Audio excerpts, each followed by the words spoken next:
Assalamualaikum warahmatullahi wabarakatuh.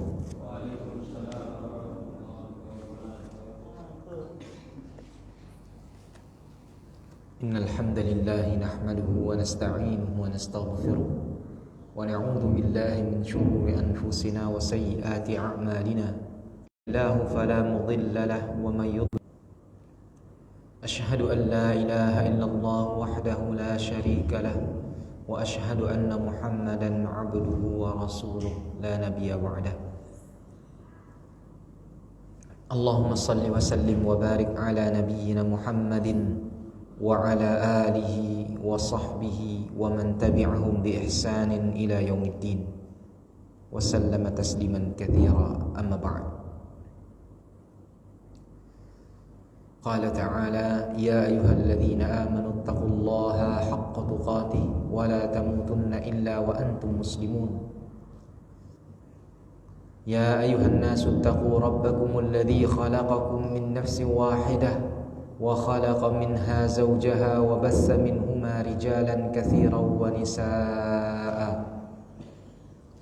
Wattaqullaha alladzi tasaaluna bihi wal arham innallaha kana 'alaikum raqiba.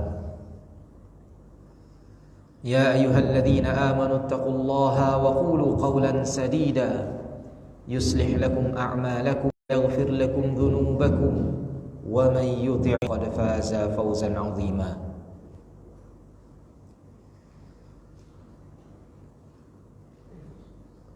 Inna asdaqal hadits kitabullah wa khairal hadi hadi Muhammadin sallallahu alaihi wasallam wa syarral umuri muhdatsatuha wa kullu muhdatsatin bid'ah wa kullu bid'atin dhalalah wa kullu dhalalatin finnar.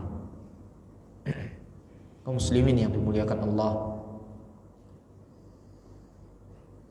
bersyukur kita atas limpahan rahmat, karunia dan nikmat dari Allah Subhanahu wa taala. Hingga malam hari ini kita masih diberikan kesehatan, kesempatan oleh Allah Subhanahu wa taala untuk melaksanakan kewajiban kita selaku hambanya, untuk mengisi waktu kita yang hakikatnya akan kembali faedahnya kepada kita, untuk membuktikan rasa syukur kita atas nikmat yang telah Allah Subhanahu wa taala berikan kepada kita berupa kesehatan dan kesempatan itu. Karena itu semua tentu akan ditanya oleh Allah Subhanahu wa taala kelak di akhirat. Salawat serta salam marilah kita ucapkan dan kita perbanyak, semoga disampaikan kepada baginda Rasulullah sallallahu alaihi wasallam.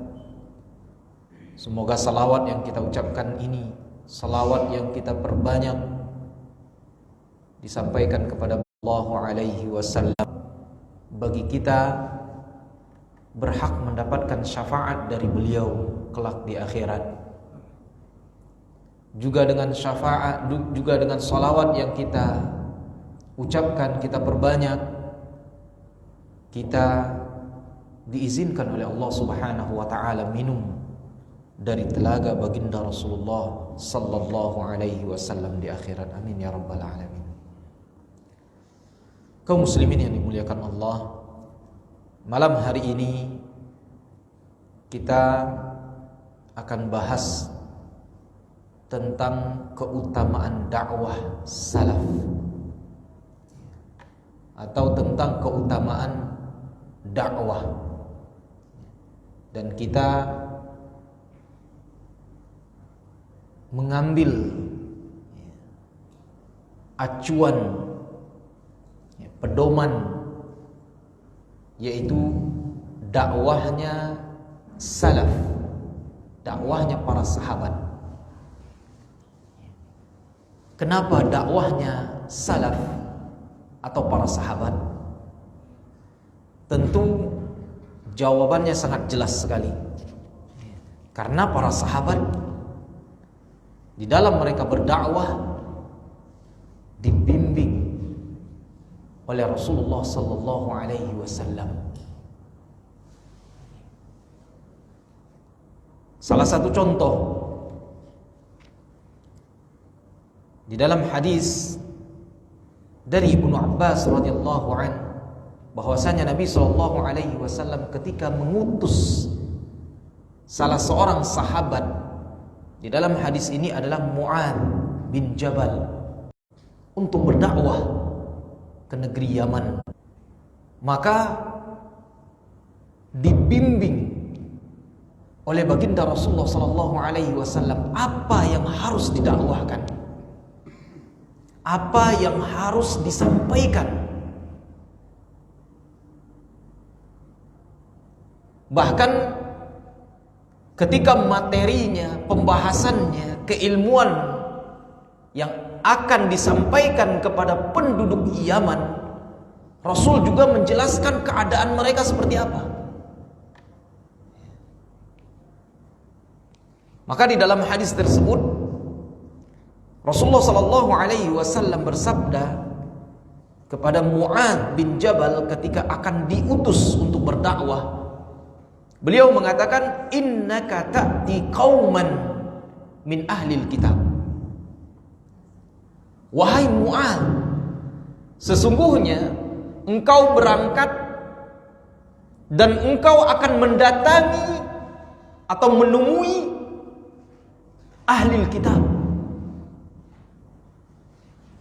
Jadi bukan orang-orang yang bodoh, bukan orang-orang jahil, tapi mereka orang-orang yang berilmu. Hanya saja mereka menyekutukan Allah Subhanahu wa taala, melakukan perbuatan syirik dan perbuatan-perbuatan yang menyimpang lain sebagainya.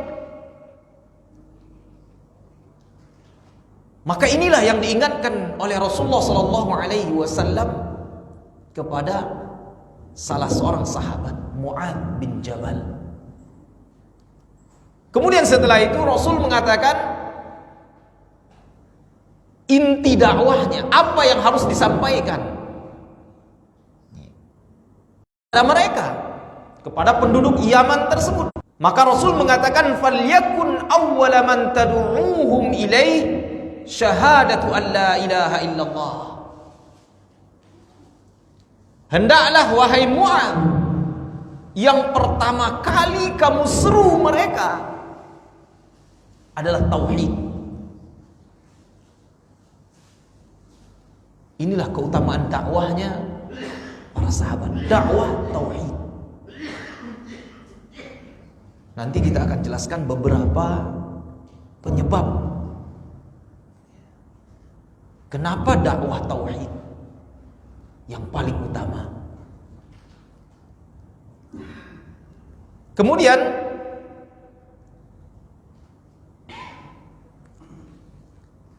di dalam riwayat yang lain disebutkan lafaz yang berbeda yang intinya sama. Rasul mengatakan kepada Mu'adz, ila ayyuwahhidullaha. Jadi lafaz yang pertama tadi ila ayyashhadu atau tad'uuhum ilaihi syahadatu an la ilaha illallah. Syahadat, karena syahadat itu adalah tauhid. Kita bersaksi, menyuruh orang agar orang tersebut bersaksi, membenarkan, mengikrarkan, mengimani bahwasanya tidak ada ilah yang berhak disembah kecuali Allah. Itulah tauhid. Memberikan segala bentuk ibadah yang kita lakukan hanya untuk Allah. Itulah tauhid. Maka di dalam lafaz yang lain Rasulullah sallallahu alaihi wasallam mengatakan ila ayyuwahhidullaha, agar mereka semua mentauhidkan Allah Subhanahu wa taala. Memberikan segala macam ibadah yang mereka lakukan hanya untuk Allah. Karena ibadah adalah hak Allah, bukan hak yang lain. Apabila hak Allah Subhanahu wa taala diberikan kepada makhluknya dari kalangan jin kah, Malaikatkah? Apalagi benda yang tidak bernyawa.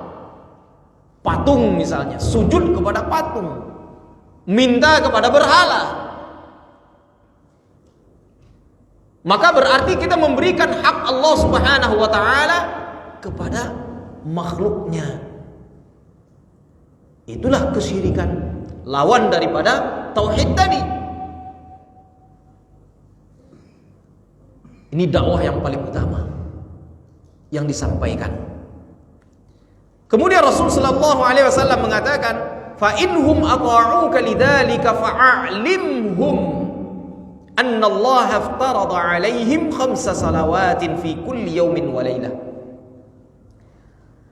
Seandainya dakwah engkau diterima dan mereka mentauhidkan Allah, memberikan ibadah hanya kepada Allah Subhanahu wa taala, maka setelah itu jelaskan kepada mereka, ajarkan kepada mereka bahwasanya Allah Subhanahu wa taala telah mewajibkan 5 salawat fi kulli yaumin wa lailah. Allah memfardukan 5 salat sehari semalam. Ini yang kedua. Kemudian setelah itu Rasul mengatakan, fa inhum ata'uka lidzalika fa'alimhum anna Allah aftarada 'alaihim shadaqatan tu'khadhu min aghniyaihim faturaddu 'ala fuqaraihim. Seandainya mereka mentaatimu, setelah mereka mentauhidkan Allah, mereka mengerjakan salat yang Allah perintahkan, maka jelaskan kepada mereka, ajarkan kepada mereka bahwasanya Allah Subhanahu wa taala mewajibkan bagi mereka zakat. Yang mana zakat tersebut diambil dari orang-orang yang kaya dari mereka dan diberikan untuk orang-orang fuqara dari kalangan mereka. Fa inhum ata'uka lidzalika fa iyyaka wa karaima amwalihim fa innahu laisa bainaha wa bainallahi hijab. Hadis diriwayatkan oleh Imam Bukhari dan Muslim. Seandainya mereka setelah mentauhidkan Allah, mengerjakan salat 5 waktu sehari semalam, membayarkan zakat, maka setelah itu ajarkan mereka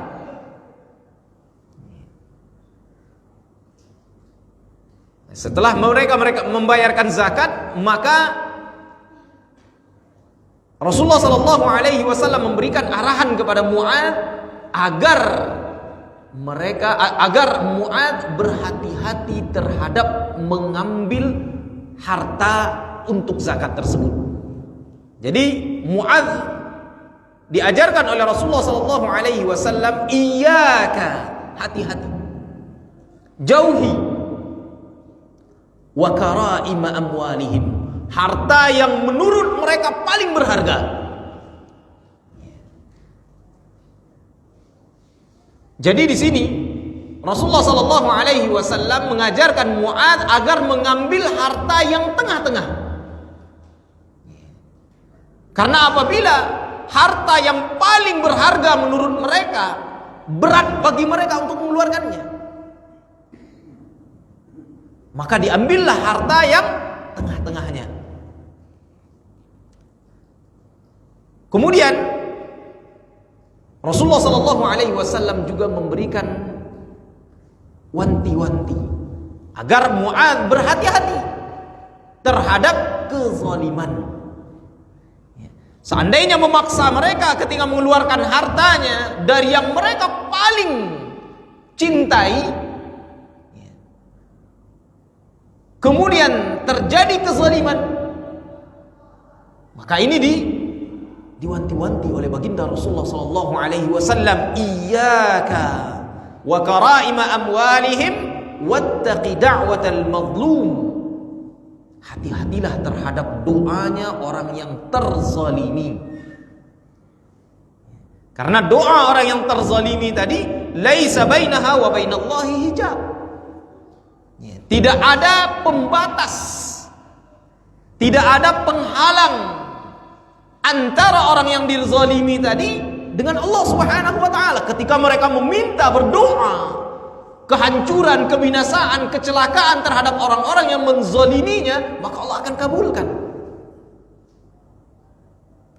Maka harus berhati-hati terhadap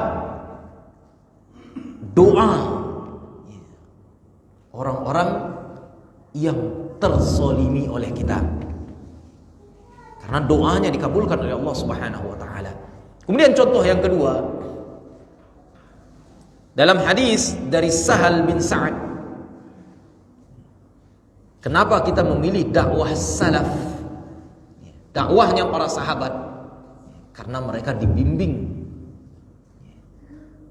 oleh Rasulullah sallallahu alaihi wasallam di dalam berdakwah.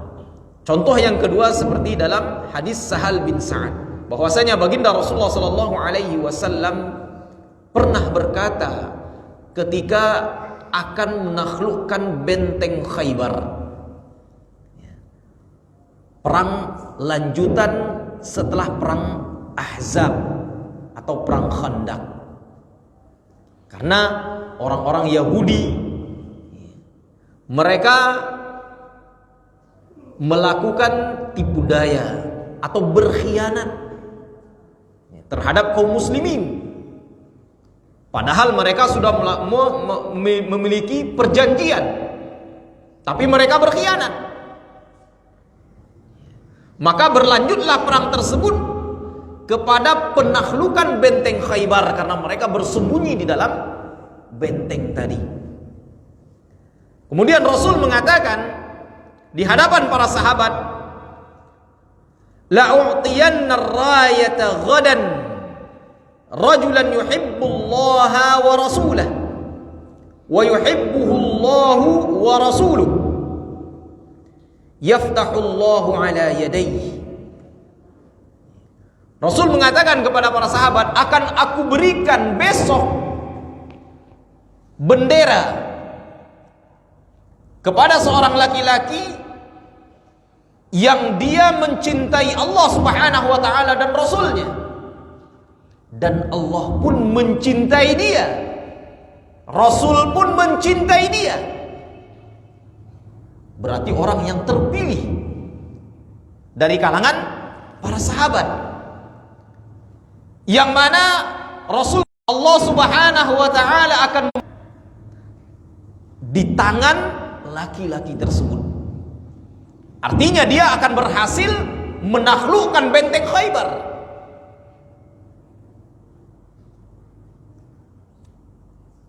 Kemudian ketika Rasulullah SAW menyampaikan hal tersebut, maka para sahabat semuanya di malam hari itu tidak bisa tidur.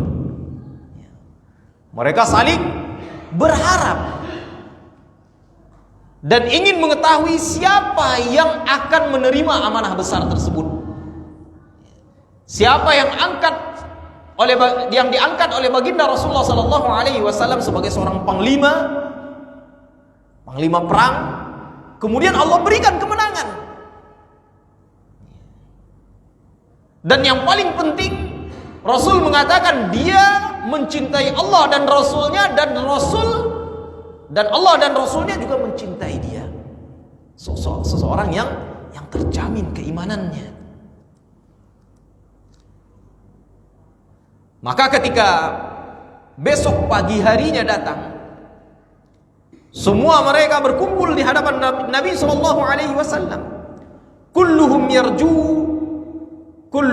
yarju ayyu'ta ar-rayah. Semuanya berharap agar Rasul memberikan bendera itu kepadanya. Ingin diangkat menjadi seorang panglima, ingin mendapatkan keutamaan, keistimewaan. Faqala aina Ali bin Abi Thalib. Ternyata ketika keesokan Abi Thalib, karena ketika selesai sholat Rasul tidak melihatnya, tidak melihat Ali hadir ketika salat tersebut. Maka Rasul bertanya, "Aina Ali bin Abi Thalib?" Faqila huwa yashki 'ainai. Maka para sahabat menjawab, "Ya Rasulullah, Ali sedang sakit matanya, sakit penuh dengan tanah, pasir."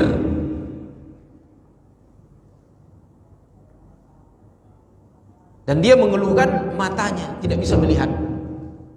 Fa arsalu ilaihi fa utiya bihi fa basaqa fi 'ainai wa da'a lahu fa bara'a ka'an lam yakun bihi waj'un fa a'tahu ar-rayah. Maka seketika Rasul sallallahu alaihi wasallam memerintahkan para sahabat, panggil dia, bawa ke sini. Maka ketika dipanggil oleh para sahabat, dibawa ke hadapan Nabi sallallahu alaihi wasallam, disembur, basaqa, disembur atau diludahi mata tersebut, maka langsung sembuh, seakan-akan mata itu tidak pernah sakit sebelumnya. Maka setelah itu diberikanlah bendera seorang panglima oleh Rasulullah sallallahu alaihi wasallam kepada Ali bin Abi Thalib.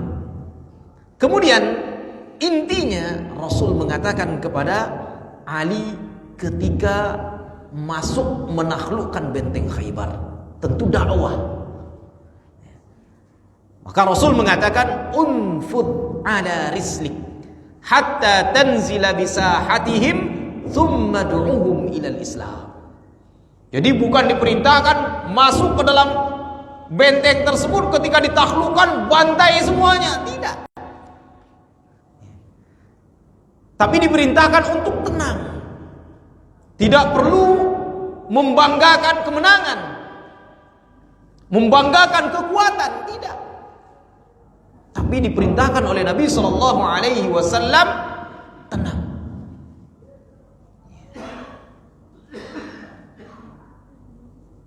Kemudian Rasul mengatakan, ud'uhum ilal Islam. Seru mereka kepada Islam. Ajak mereka, sampaikan kepada mereka tentang Islam. Fa akhbiruhum bima yajibu alaihi min haqqillahi ta'ala fihi.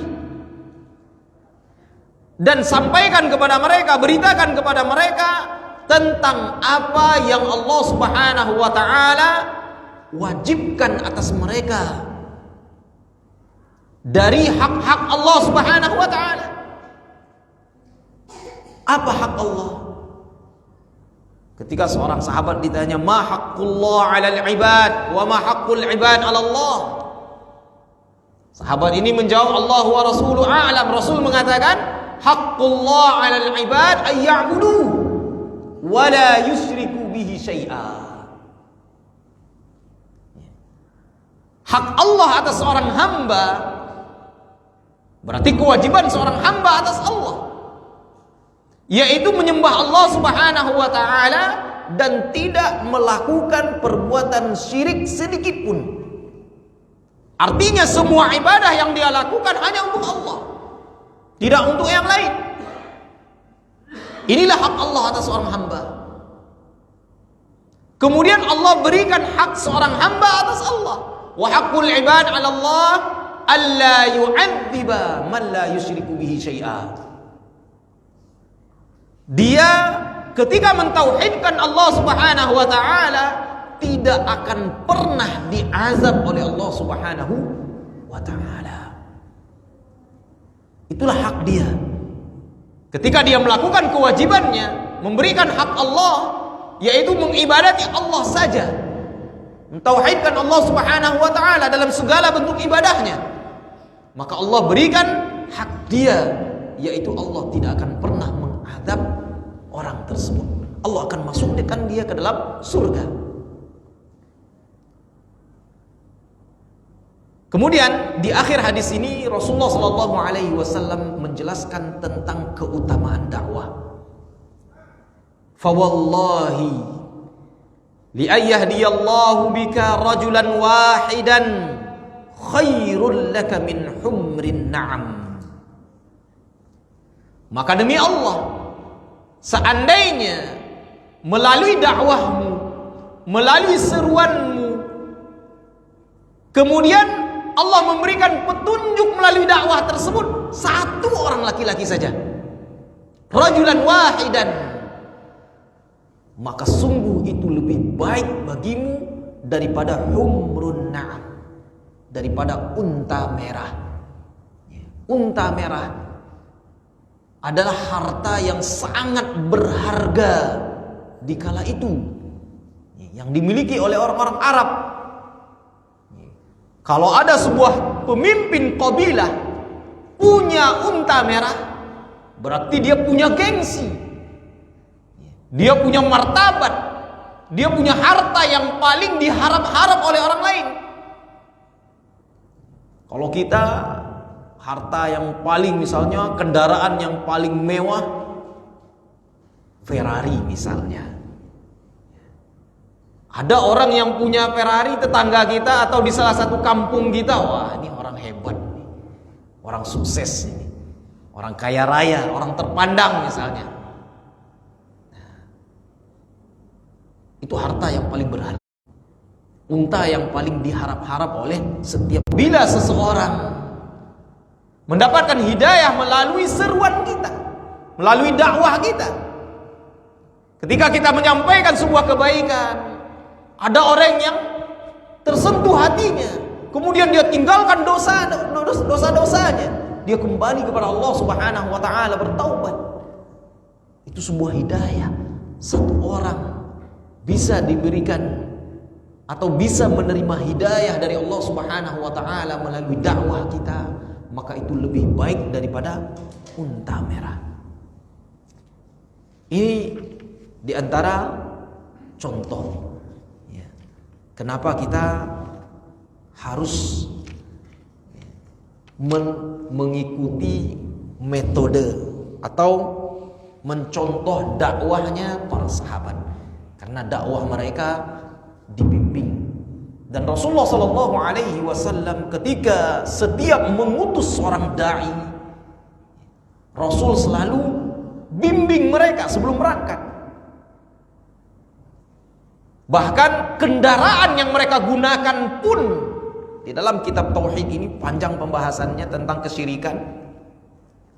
Hal kecil yang biasa dilakukan oleh orang-orang, oleh para sahabat di masa jahiliyah mereka, yaitu menggantungkan misalnya semacam tali yang mereka anggap itu seperti jimat di kendaraan mereka, di leher untanya atau di kaki untanya. Supaya apa? Supaya di perjalanan aman. Maka hal yang seperti itu disampaikan oleh Nabi SAW agar setiap unta yang mereka bawa tidak ada satupun yang digantungkan semacam jimat tersebut di leher-leher unta tersebut. Semuanya diputus, semuanya dibuang.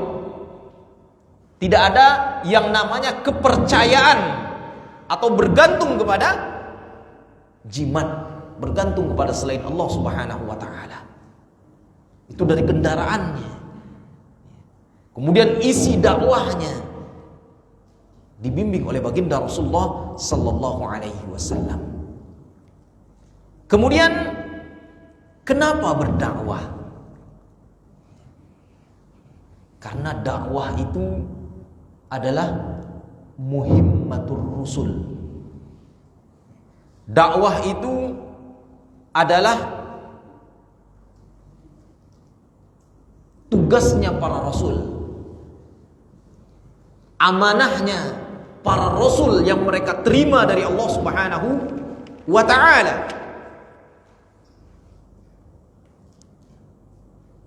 yaitu dakwah tauhid. Semua rasul yang diutus oleh Allah Subhanahu wa ta'ala semuanya mendakwahkan tauhid.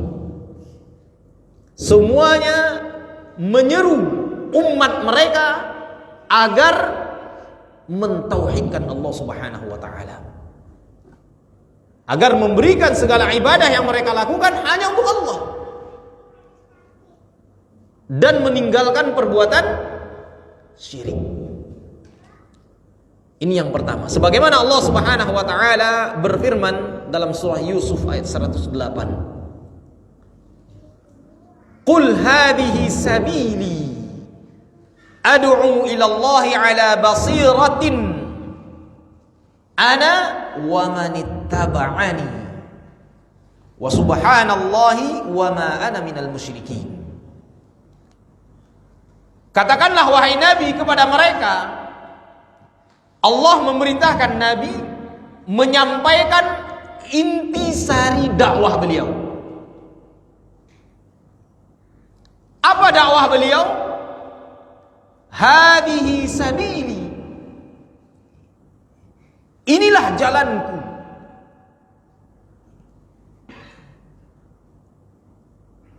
Ad'u ila Allah. Aku menyuruh agar mereka kembali kepada Allah Subhanahu wa taala. Mengajak mereka agar mereka kembali kepada Allah Subhanahu wa taala, memberikan ibadah hanya untuk Allah Subhanahu wa taala. Ad'u ila Allah ala basirah. Nah, mengajak itu di atas ilmu. Ketika kita menyampaikan dakwah dimanapun kita ingin menyampaikannya, di kampung halaman kita, maka dakwah tersebut dilandaskan dengan ilmu ala basiratin, di atas dalil, di atas ilmu, di atas hujjah. Itu basirah. Ana wa man ittaba'ani. Kemudian Rasul mengatakan, Rasul pun mendakwahkan umat di atas basirah, di atas ilmu. Begitu juga orang-orang yang mengikutiku. Wa man ittaba'ani. Siapapun yang mengikutiku. Jadi kalau di dalam nahwu sharaf, di sini ada dua maknanya, tergantung nanti idhofahnya kemana. Ad'u, jadi di situ fayakunul makna ana ad'u ila Allah ala basiratin wa man ittaba'ani kadzalik. Yad'u ila Allah ala basirah. Makna yang pertama adalah aku menyeru kepada Allah di atas ilmu, atau berlandasan dengan ilmu, berlandasan dengan hujjah, dalil. Begitu juga orang-orang yang mengikutiku. Jadi siapapun yang berdakwah, mendakwahkan orang kepada tauhid, kepada Allah Subhanahu wa taala, mesti dia di atas ilmu. Itu makna yang pertama. Kemudian makna yang kedua, wa yahtamilu an yakuna 'atfan 'ala ad-dhamiril munfasil ana, fayakunul ma'na ana wa atba'i 'ala basirah. Jadi makna yang kedua, kalau dia atafnya kepada dhamir ana, maka maknanya di sini aku dan semua yang mengikutiku. Semua yang mengikuti Nabi sallallahu alaihi wasallam itu mereka di atas basirah, di atas ilmu, di atas dalil, di atas hujjah. Dan kedua-duanya dari makna ini sama, bisa maknanya dua-duanya benar.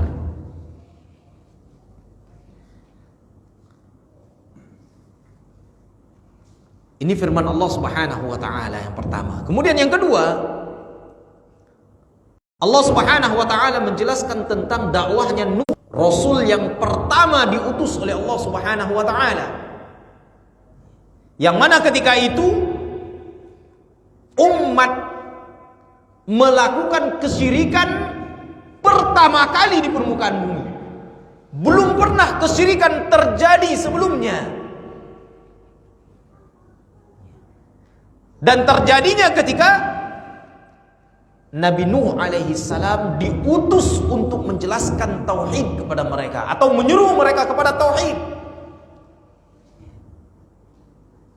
Sebagaimana yang disampaikan di dalam surah Nuh.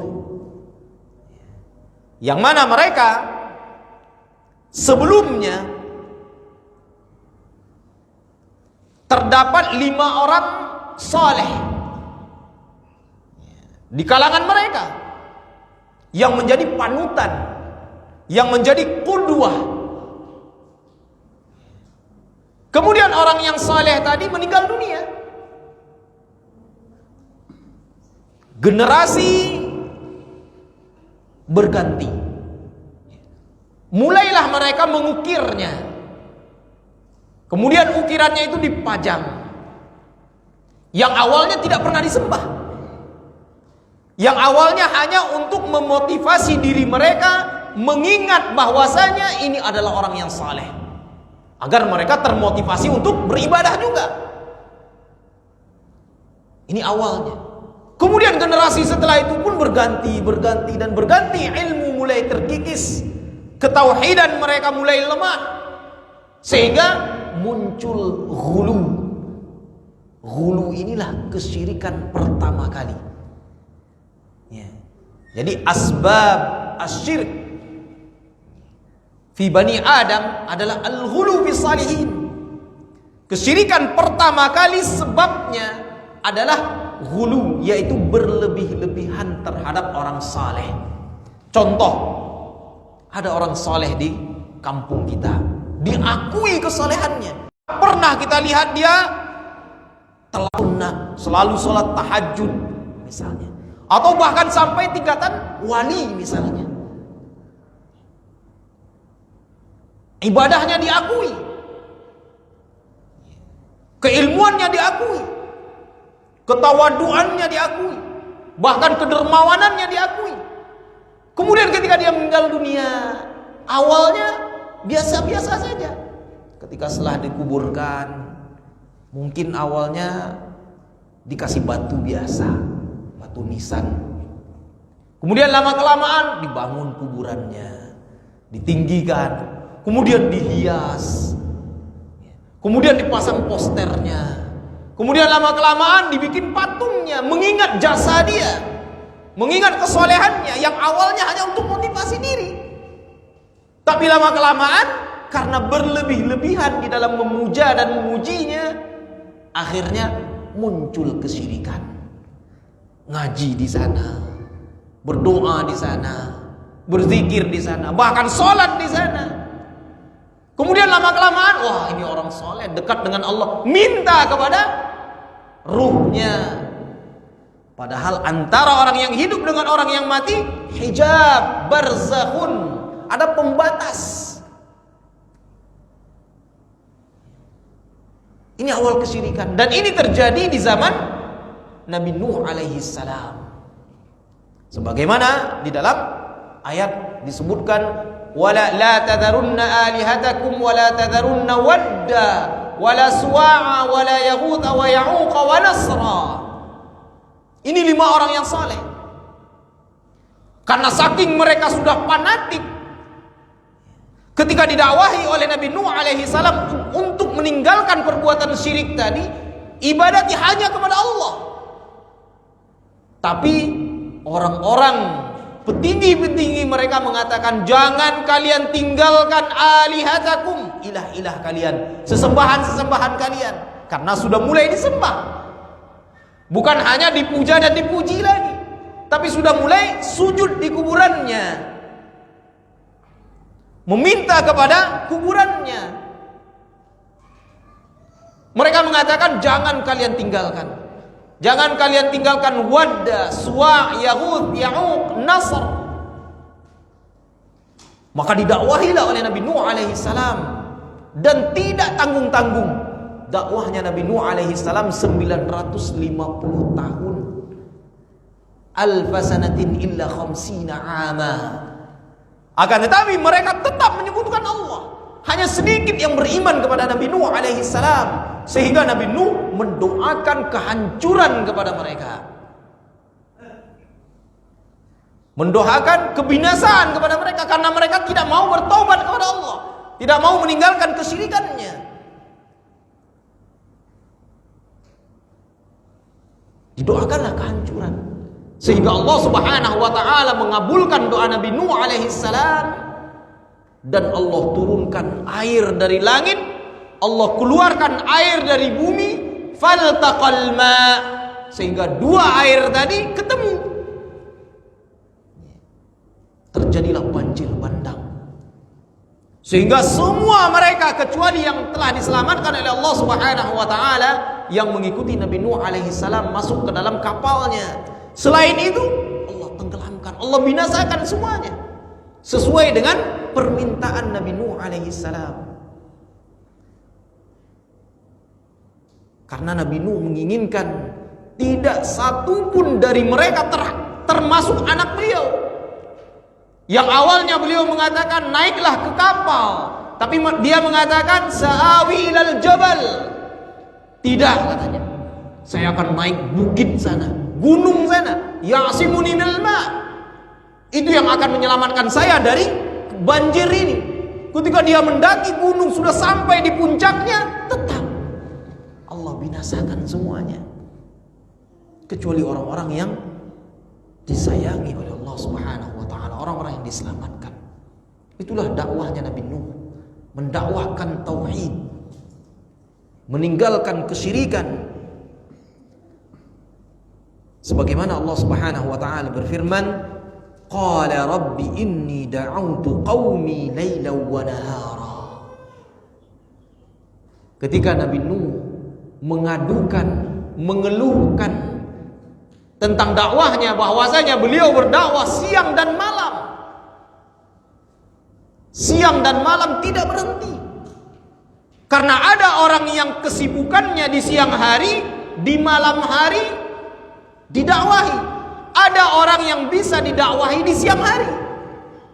Begitulah Nabi Nuh alaihi salam. Siang dan malam beliau berdakwah 950 tahun lamanya. Akan tetapi hanya sedikit yang beriman kepadanya, sedikit yang mentauhidkan Allah, sehingga semua yang menyekutukan Allah Subhanahu wa taala Allah binasakan. Karena Nabi Nuh mengatakan, in tadharhum yudillu ibadak wa la yalidu illa fajiran kafara. Seandainya engkau sisakan ya Rabb dari mereka, maka mereka akan menyesatkan generasi-generasi setelahnya, akan menyesatkan hamba-hambamu yang lain, dan tidak akan lahir dari mereka itu kecuali fajiran kafara, orang-orang pendosa, orang-orang yang kafir, yang tidak akan menerima tauhid, yang tidak akan menerima dakwah tauhid, sehingga semuanya Allah binasakan kecuali orang-orang yang mengikuti Nabi Nuh alaihi salam di dalam kapalnya. Kemudian juga Allah menjelaskan tentang dakwahnya Nabi Musa alaihi salam.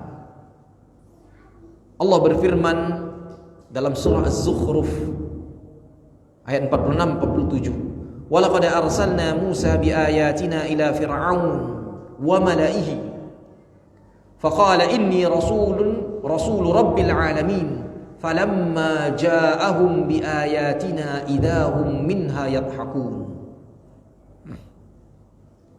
Dan sungguh kami telah mengutus Musa alaihi salam dengan ayat-ayat kami, yaitu membawa pedoman dakwah Taurat kepada Fir'aun dan juga kepada tentara-tentaranya, kepada rakyatnya. Kemudian ketika Nabi Musa alaihi salam menyampaikan kepada mereka, inni rasulu rabbil alamin, aku adalah rasul utusan Allah Subhanahu wa taala. Tapi ketika diperlihatkan ayat-ayat Allah Subhanahu wa taala kepadanya, idahum minha yadhakun, mereka justru mencemooh, mengetawahi melecehkan, merendahkan Nabi Musa alaihi salam. Yang mana umatnya Fir'aun diperintahkan oleh Fir'aun untuk menyembah dirinya. Dan dia tidak mengetahui lagi ilah selain dirinya, melakukan kesyirikan. Kemudian didakwahkan oleh Nabi Musa alaihi salam agar mereka mengibadati hanya kepada Allah Subhanahu wa taala saja. Tapi mereka tetap mengikuti Fir'aun, kecuali sebahagian Bani Israel yang diselamatkan oleh Allah Subhanahu wa taala. Yang lain semuanya ditenggelamkan oleh Allah Subhanahu wa taala di Laut Merah. Kemudian Allah juga menjelaskan tentang dakwahnya Nabi Isa alaihi salam, tentang dakwah tauhid. Falamma jaa Isa bil bayyinati qala qad ji'tukum bil hikmah wa liubayyana lakum ba'd alladhi takhtalifuna fihi fattaqullaha wa ati'un innallaha huwa rabbi wa rabbukum fa'buduh hadza siratun mustaqim. Dan ketiga datang kepada mereka Isa alaihi salam membawa dalil-dalil, mengajarkan kepada mereka tentang tauhid, yang diberikan pedoman kepada mereka Injil. Azan dulu, kita azan dulu, nanti kita lanjutkan setelah sholatnya. Subhanallah walhamdulillah, asyhadu an la ilaha illa anta astaghfiruka wa atubu ilaik.